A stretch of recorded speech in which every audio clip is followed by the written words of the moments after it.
ሴት ልጅ ሱሪ ስለመልበሷ ትክክለኛው የቤተክርስቲያን አስተምህሮ የትኛው ነው? እንደምታውቁት በዚህ ሐሳብ ላይ ብዙዎች ብዙ ሐሳብ ስለሚያነሱ ትክክለኛው የቤተክርስቲያን አስተምህሮ የትኛው እንደሆነ ለመለየት በጣም አስቸጋሪ ሆኗል። ስለዚህ ዛሬ ከአባቶችና ከመጽሐፍ ቅዱስ ጥቅስ አንፃር ትክክለኛው የቤተክርስቲያን አስተምህሮ የትኛው እንደሆነ እንነጋገራለን። ስለዚህ ይሄ ቪዲዮ ለሁሉም ሴቶች ሊደርስ የሚገባ ወሳኝ ቪዲዮ ስለሆነ የተለመደችውን 3 ሰከንድ ሰጥቷችሁ ላይክ፣ ሼር፣ ሪፖስት፣ ኮፒ ሊንክ አድርጋችሁ ነው።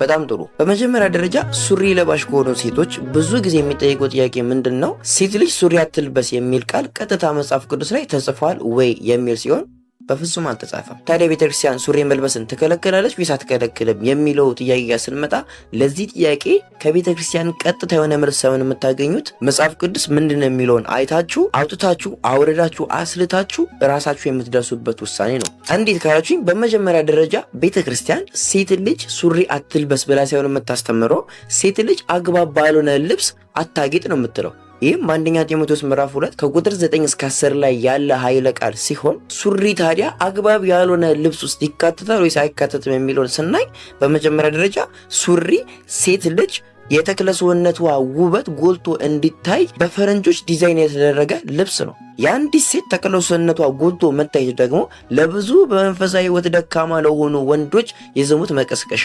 መሰናከያ ስለሆነ ይህም ደግሞ በወንዶቹ ድካም ቢሆንም የመሰናከያ ምክንያት በመሆኗ ግን ተጠያቂ እንደሆነች በማቴዎስ ወንጌል ምዕራፍ 18 ከቁጥር 6 ላይ ቃል በቃል በጌታችን ከነዚህ ከተናናሾቹ ያው ተናናሾች የተባሉት በመንፈሳዊ ሕይወት ደካማ የሆኑት ማለት ነው ከነዛ ከተናናሾቹ አንዱን የሚያሰናክል ቢኖር በአንገቱ የወፍጮ ድንጋይ ታስሮ ወደ ጥልቁ ባህር ቢጣል ይሻለው ነበር ተብሎ እንደተነገረ ተጠያቂ ናት ማለት ነው። ሲቀጥል ደግሞ በአሁን ሰዓት በብዙ ወንዶች ክብር አላት ተብላ የምትጠራው ሴት ማለትም ለራሷም ሰውነቷን ገላልጣ ባለማሳየቷ ለወንዶችም ደግሞ መሰናከያ ባለመሆኗ ክብር አላት ተብላ የምትወሰደው ለቀቅ ያለ ሰውነትንም የማይዝ ቀሚስ የምትለብስ ሴት ናት። ቀሚስም ሲባል አይነት አለው ማለት ነው። አናነ ቀሚስ አለ ሰውነትን ውጥር አድርጎ የሚይዝ እሱ ቀሚስ አይባልም። በነገራችን ላይ ከሱ ሱሪ ይሻላል። ምክንያቱም ከስር የለበሰችውን የውስጥ ልብስ ቅርጽ አይደለም ከለር ጭምር ነው የሚያሳየው። ስለዚህ እሱን አያካትትም። ቀሚስ ሲባል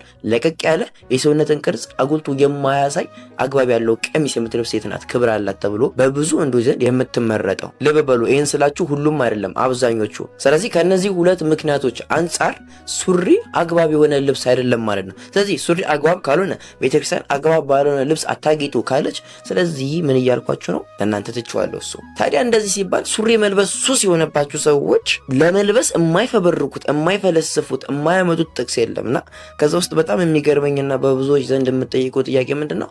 አንድ የመጽሐፍ ቅዱስ ቃል አለ ሴት የወንድ ልብስ ወንድ ሴት ልብስ አይልበስ የሚል ቃል ካለና ሱሪ የወንዶች ነው ከተባለ በድሮ ጊዜ እኮ ጌታችን መድኃኒታችን ኢየሱስ ክርስቶስ በዚህ ምድር ሲመላለስ ይለብስ የነበረው ቀሚስ ነበረ። ታዲያ ሱሪን የወንድ ልብስ ያደረገው ማን ነው የሚል ጥያቄ ያነሳሉ። እነዚህ ሴቶች ስህተታቸው ከየት እንደሚጀምር ታውቃላችሁ?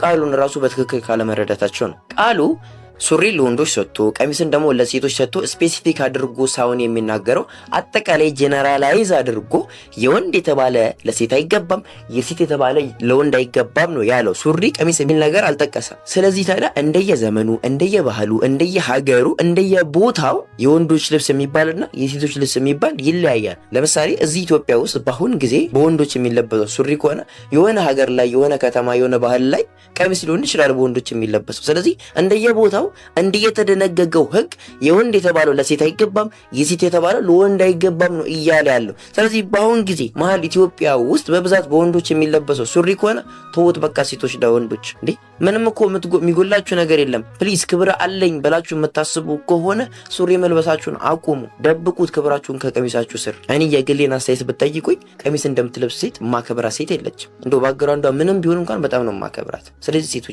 እባካችሁ አትሞኙ። ሱሪ ትታችሁ በቀሚስ ክበሩ። አመሰግናለሁ።